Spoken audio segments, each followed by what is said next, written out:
I first encountered Greece, I suppose, through reading my sister's copy of Homer's Iliad in 7th grade.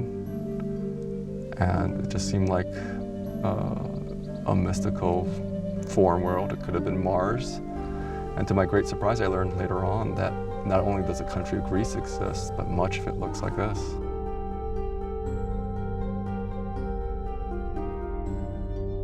Greece has this multifaceted allure. I mean, you walk around here, you can smell the antiquity, you can feel it. You hear the birds, and you imagine those are the birds that, Greek philosophers and scientists were hearing.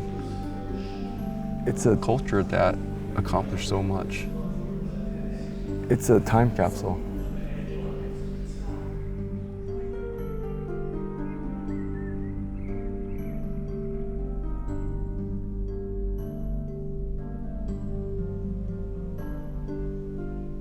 In front of us is a fortified archaeological site, and almost certainly one of the Homeric sites.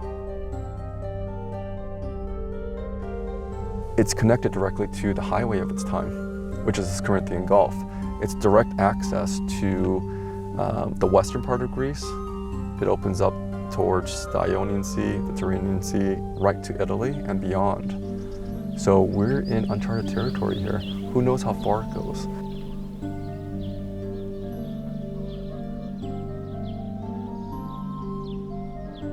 Clearly from our initial evidence, it was occupied from around 3000 BC to the Roman period at least. So let's say 3000 or so years. And we're not talking just a couple people, but certainly the Bronze Age, the Mycenaean period, many, many houses, potentially thousands.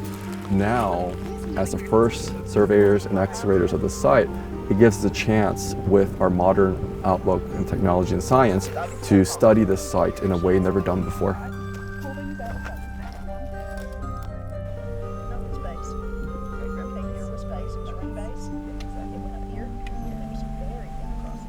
Archaeochemistry, as the name suggests, is using chemical techniques and applied to material culture. So for instance, we could take residues from ceramics from thousands of years ago and using chemistry figure out exactly what those components were. So whether they were drinking a specialized wine, a medicinal wine, or burning all kinds of pharmacological aromatics. That's what chemistry and archaeochemistry allows us to do. So instead of just pottery, we have wine vessels with a particular kind of wine with items from 50 miles away or 100 miles away. So that combined with the innovative mapping we're doing, we're going to be able to connect these sites, these landscapes, the environment like never before. Let me take a look.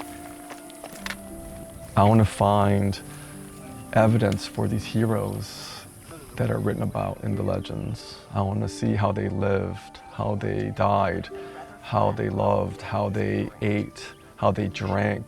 The intricate details. That's where the beauty of humanity is, isn't it?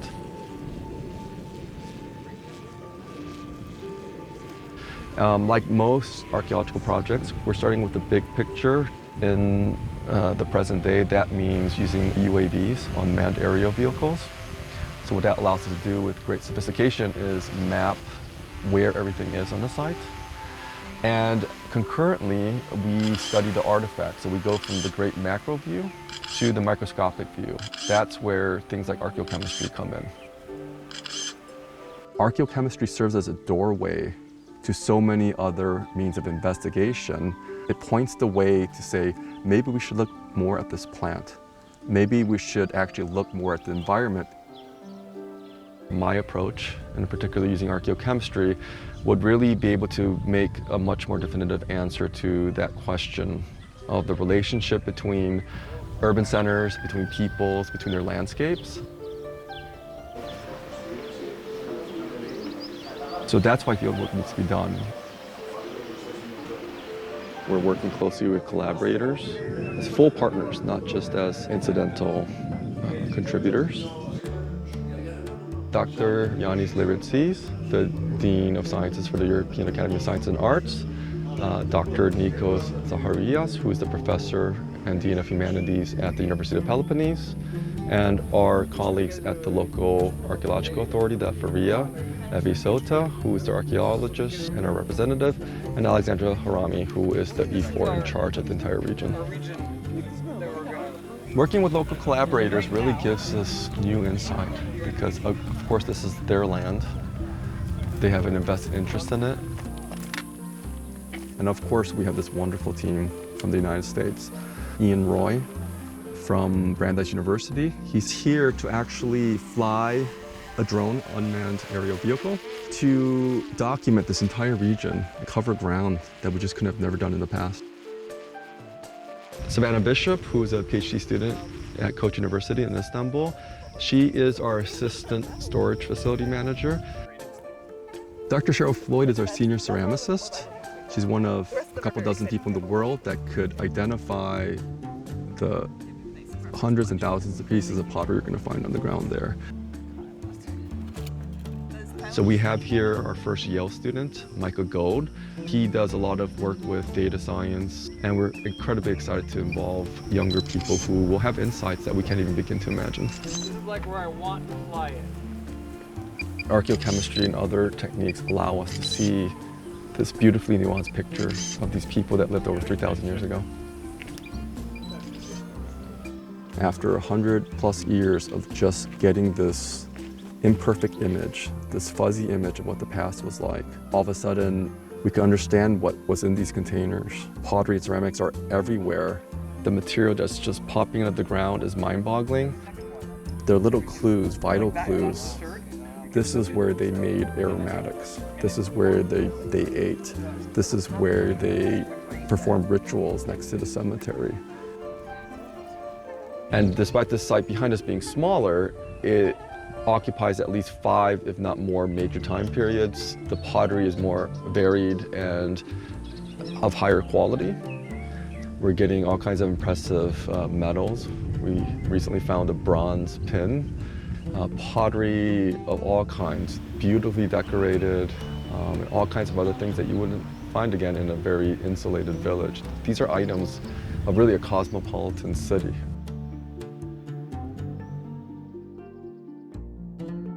These are the Homeric heroes written in these epics. And we get to see not just vague descriptions of them in battle, for instance, but we get to see how they lived every day.